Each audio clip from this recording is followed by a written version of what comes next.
అందరికీ నమస్కారం అండి. అప్పుడే పుట్టిన పంది పిల్లల్లో 1-2 రోజుల్లోనే చనిపోతూ ఉంటాయి కొన్నిసార్లు. సో ఇలా జరగడం వల్ల రైతులకు చాలా నష్టం అనేది జరుగుతూ ఉంటుంది. సో దీనికి కారణమైనటువంటి కొన్ని ముఖ్య కారణాల గురించి నేను ఈ వీడియోలో మీకు ఎక్స్ప్లెయిన్ చేస్తాను. అయితే నాకు ఒక సహాయం చేయండి. నేను చేసే వీడియోలన్నీ మీకు ఉపయోగపడుతున్నాయని తెలిపిస్తే తప్పకుండా వీడియోకి లైక్ చేయండి. అలాగే నా యూట్యూబ్ ఛానల్ని సబ్స్క్రైబ్ చేసుకొని నన్ను ఎంకరేజ్ చేయండి. సో ఈ వీడియోలోకి వెళ్తేనండి, పంది ఈనిన తర్వాత ఒక్కసారిగా తన శరీరంలో శక్తి, కాల్షియము, రక్తము అన్నీ తగ్గిపోతాయన్నమాట. కాబట్టి ఒక్కొక్కసారి తల్లి దగ్గర నుంచి పాలు సరిగా రావు. సో ఈ విషయాన్ని రైతులు తప్పకుండా గమనించాలి. ఒకవేళ ఈ విధంగా పాలు సరిగా రావడం లేదు అని అంటే అలాంటి రొమ్ముల్ని పట్టుకొని ఈ పిల్లలు అనేవి ఎంతసేపటికి పాలు తాగడం కోసం ట్రై చేస్తుంటాయి. కానీ పాలు రానప్పుడు ఏమవుతుందంటే ఇవి నీరసించిపోతాయి. ఒక పూటకే నీరసించిపోయేసి రెండో పూటకే చనిపోయేదానికి కూడా అవకాశం ఎక్కువ ఉంటుందన్నమాట. దీనిని నివారించడం కోసం తల్లిపంది ఒక వారంలో ఈనుతుంది అని అనుకున్నప్పటి నుంచే మనము 20 నుంచి 30 మిల్లీల వరకు కాల్షియం టానిక్ అనేది తల్లిపందికి రోజు తాపించడం వల్ల, లేదా అప్పుడు మర్చిపోయాము అని అంటే కూడా ఈనిన తర్వాత అయినా సరే వెంటనే 50 మిల్లీల కాల్షియం టానిక్, అలాగే రక్తం వృద్ధి చెందడానికి ఏదైనా ఐరన్ టానిక్ కానీ, బి కాంప్లెక్స్ టానిక్ కానీ ఒక 2 కలిపి ఉదయం ఒకటి సాయంత్రం ఒకటి ఒక 3 నుంచి 5 రోజుల వరకు తాపించుకున్నట్లయితే కూడా తల్లి దగ్గర పాలు తగ్గకుండా, తల్లికి నీరసం రాకుండా, బాలింత జబ్బు రాకుండా చూసుకునే దానికి అవకాశం ఉంటుంది. దీంతోపాటు ఇప్పుడు తల్లికి ట్రీట్మెంట్ ఇస్తూనే మనము ఇప్పుడు పిల్లకు కూడా తల్లి దగ్గర పాలు రావట్లేదు కాబట్టి పిల్లకు పోతపాలు అనేవి పెట్టాలి. తప్పకుండా పెట్టాల్సిందే. ఏవి పెట్టకుండా ఉంటే మాత్రం ఖచ్చితంగా చనిపోతాయి అవి. కాబట్టి పోతపాలు పెట్టాలి అని అంటే ఏ పాలు తాపించవచ్చు. ఇప్పుడు ఎనుము పాలు అయినా సరే, లేదా ఆవు పాలు అయినా సరే, మనం తాగినట్లుగానే కొద్దిగా నీళ్లు కలిపేసి వాటికి కొంచెం వేడి చేసి చల్లార్చి తాపించవచ్చు అనమాట. ఎంత తాపించాలి? పిల్ల బరువులో ఒక 10% తాపించవచ్చండి. రోజుకు 3 నుంచి 5 సార్లు పిల్ల బరువులో 10%, అంటే మీకు ఒక కేజీ వచ్చింది అని అంటే 100 ml అనేది పాలు తాపించవచ్చు అనమాట మనం. సో ఇది గుర్తుపెట్టుకోండి తప్పకుండా. సో అలాగే మనం పాలు తాపించడానికి పాల బుడ్డిని వాడుకోవచ్చు.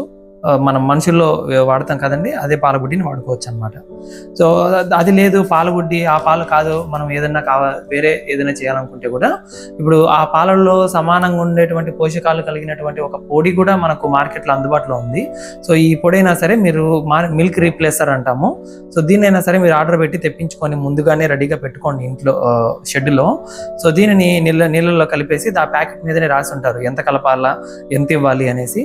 సో దాని ప్రకారం మీరు వాడుకున్నట్లయితే కూడా తల్లి దగ్గర పాలు లేకపోయినా పిల్లలు అనేవి నిరసించకుండా తల్లి దగ్గర పాలు వచ్చే వరకు మనకు టైం అనేది ఉంటుందన్నమాట. వాటి ద్వారా పని జరుగుతూ ఉంటుంది. సో ఇది ఒక ముఖ్యమైనటువంటి కండిషన్, తల్లి దగ్గర పాలు లేకపోవడం. సో నెక్స్ట్ కండిషన్ గురించి వచ్చినట్లయితే, అప్పుడే పుట్టినటువంటి చిన్నపిల్లల్లో వాతావరణంలో ఉష్ణోగ్రతను తట్టుకునేటువంటి శక్తి ఉండదన్నమాట. కాబట్టి పుట్టిన వెంటనే వాటికి ఒళ్ళు అనేది పొడిగుడ్డతో బాగా తుడచాలండి. తేమ లేకుండా చూసుకోవాలి. చలి వల్ల చనిపోయేదానికి అవకాశం చాలా ఎక్కువ ఉంటుంది. అలాగే తుడిచేసిన తర్వాత తల్లి దగ్గర పెట్టేసి వాటిని పాలు తాపించాలి. బాగా ఖచ్చితంగా పాలు తాపించాలి వెంటనే. ఆ పాలు తాపించిన తర్వాత మళ్ళీ అక్కడే వదిలిపెట్టేయకుండా తల్లి దగ్గర వాటిని సపరేట్గా ఒక చిన్న గార్డ్ అనేది మనం ప్రొవైడ్ చేసి దాని తల్లి దగ్గర ఉండే షెడ్లోనే ఒక చిన్న గార్డు పెట్టేసి అందులో ఒక చిన్న బల్బుని పెట్టేసి, ఎలక్ట్రిక్ బల్బు లేదా మనము రెడ్ హీట్ బల్బు వస్తుంది కదండి, అదైనా సరే పెట్టచ్చు. సో దీన్ని ఉంచేసి ఆ పిల్లలన్నీ కూడా ఒక గడ్డి వేసి కింద దాని మీద పెట్టినట్లయితే వెచ్చగా పడుకొని నిద్రపోతాయి. మళ్ళీ కొద్దిసేపటి తర్వాత మళ్ళీ మనం తీసుకొచ్చి తల్లి దగ్గరికి వదిలేసి పాలు తాపించేసి మళ్ళీ లోపలికి వేసేసి అన్నిటినీ అక్కడ ఉంచేయాలన్నమాట. సో ఈ విధంగా వాటికి వెచ్చదనాన్ని అనేది మనము బయట లైట్ ద్వారా ప్రొవైడ్ చేయాలి తప్పకుండా. లేదంటే షాక్ వల్ల చనిపోయేదానికి అవకాశం ఎక్కువ ఉంటుంది. సో ఇది ఒకటి. ఇంకొక ముఖ్య కారణం ఏంటంటే, పాలు తాగేటప్పుడు పిల్లలు తల్లి కింద పడి చనిపోవడం. సో ఇది కూడా చాలా ముఖ్యమైనటువంటి కారణం అండి. చాలా జాగ్రత్తగా మనం చూసుకోవాలి. తల్లి కింద పడి నలిగిపోయి చనిపోకుండా పిల్లలనే మనం కాపాడుకోవాలన్నమాట. సో ఇవి ముఖ్యమైనటువంటివి. ఇవి చూసుకుంటూ తర్వాత మళ్ళీ పిల్లలకు 3 రోజుల తర్వాత ఐరన్ ఇంజెక్షన్, అవిల్ ఇంజెక్షన్ అవన్నీ వేసుకుంటాము. అదంతా మేనేజ్మెంటల్ ఆస్పెక్ట్స్ అవన్నీ సపరేట్గా ఉంటాయి. సో ఈ పందుల్లో, పిల్లల్లో అలాగే తల్లుల్లో తీసుకోవాల్సినటువంటి యాజమాన్య పద్ధతులు ఏంటి, వాటి పోషణ, ప్రత్యుత్పత్తి, వాటి జబ్బులు, అన్ని విషయాల గురించి నేను ఆల్రెడీ వీడియోస్ చేస్తున్నానండి. ఇదే ఛానల్లో నేను ఆ వీడియోస్ పెట్టున్నాను. పిగ్ అనేటువంటి ప్లేలిస్ట్లో చూస్తే మీకు అన్ని వీడియోస్ కనిపిస్తాయి. సో మీకు ఏ డౌట్స్ ఉన్నా కూడా అందులో మీకు క్లారిటీ అనేది ఖచ్చితంగా వస్తుంది. సో వాటిని చూసి మీరు తగిన జాగ్రత్తలు తీసుకొని మీ పందువులన్నింటినీ కూడా జాగ్రత్తగా పెంచుకుంటారని ఆశిస్తున్నాను. సో ఈ వీడియో నచ్చినట్లయితే తప్పకుండా లైక్ చేయండి.